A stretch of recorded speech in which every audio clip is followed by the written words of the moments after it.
Selamat pagi buat teman-teman semua. Kembali kita akan belajar satu kebenaran firman Tuhan.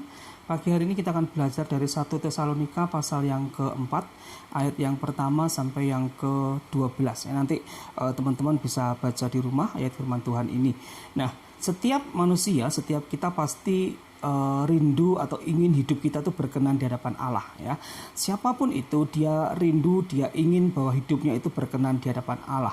Nah, dari 1 Tesalonika pasal yang keempat ayat 1 sampai yang ke-12 ini, saya menemukan 3 tindakan atau 3 hal yang harus kita lakukan agar hidup kita itu berkenan di hadapan Tuhan. Nah, yang pertama di ayat yang ke-3 sampai yang ke-8, agar hidup kita berkenan di hadapan Tuhan adalah kita harus hidup di dalam kekudusan, ya. Sekali lagi, hidup di dalam kekudusan. Nah, kekudusan merupakan kehendak dari Allah sendiri. Allah rindu supaya setiap kita itu selalu hidup di dalam kekudusan, ya. Nah, di dalam ayat yang keempat sampai yang keenam dari 1 Tesalonika pasal yang keempat tadi, hidup dalam kekudusan di situ dilakukan dengan menjauhi percabulan. Nah, tentu saja tidak hanya percabulan yang kita jauhi, tetapi hal-hal yang tidak berkenan di hadapan Allah itu harus kita jauhi. Ya, apa saja, tindakan apa saja yang membuat hubungan kita itu jauh dari Tuhan dan mengakibatkan kita berdosa di hadapan Allah, itu harus kita jauhi, ya. Dan Tuhan menginginkan atau Tuhan rindu supaya setiap kita itu selalu hidup di dalam kekudusan, ya. Di dalam ayat yang ke-8, ayat 7 dan yang ke-8, ya. Ayat 7 dan ke-8 bahwa Allah memanggil kita bukan untuk melakukan apa yang cemar, melainkan apa yang kudus. Karena itu siapa yang menolak ini bukanlah menolak manusia, melainkan menolak Allah yang telah memberikan juga Roh-Nya yang kudus kepada kamu. Tuhan memberikan Roh-Nya yang kudus kepada kita sebagai satu oknum begitu, yang selalu mengingatkan kita, ya. Roh Kudus itu yang selalu mengingatkan kita supaya kita itu selalu hidup benar di hadapan Tuhan. Nah, hal yang pertama adalah hidup di dalam kekudusan, dan hal yang kedua adalah hidup di dalam kasih.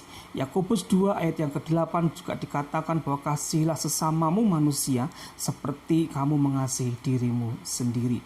Nah, hidup di dalam kasih ini sudah diajarkan oleh Rasul Paulus, bahkan Tuhan sendiri mengajarkan kepada jemaat, ya, untuk selalu hidup di dalam kasih, ya.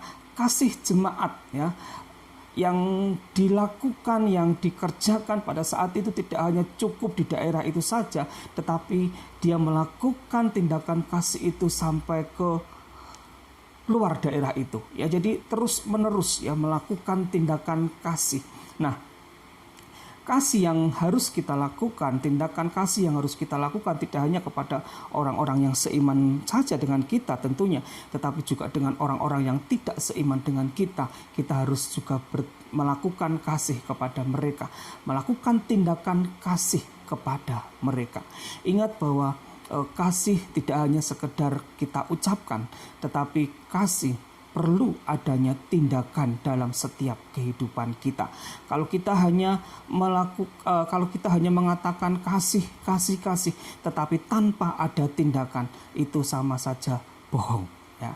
Jadi ketika kita mengatakan kasih, kita harus implementasikan dengan tindakan realnya itu seperti apa, tindakan nyatanya itu seperti apa, ya. Jadi tidak hanya ngomong aku mengasihimu, tetapi ketika dia sedang dalam masalah, kita hanya diam saja, berpangku tangan, tidak melakukan apa-apa. Tidak seperti itu.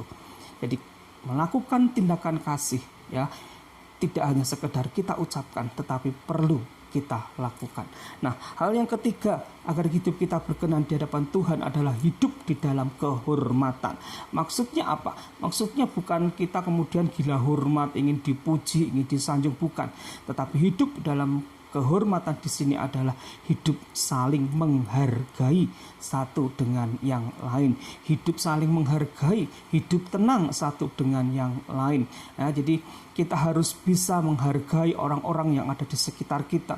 Kita harus bisa menghormati orang-orang yang ada di sekitar kita. Apalagi kepada orang-orang yang lebih tua dari kita. Kita harus bisa menghargai mereka. Kita harus bisa menghormati mereka.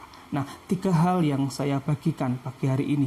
Hidup dalam kekudusan, hidup dalam kasih, dan hidup dalam kehormatan dengan menghargai orang-orang yang lebih tua dari kita. Biar firman yang singkat ini boleh memberkati kita semua untuk kita tetap hidup benar di hadapan Tuhan.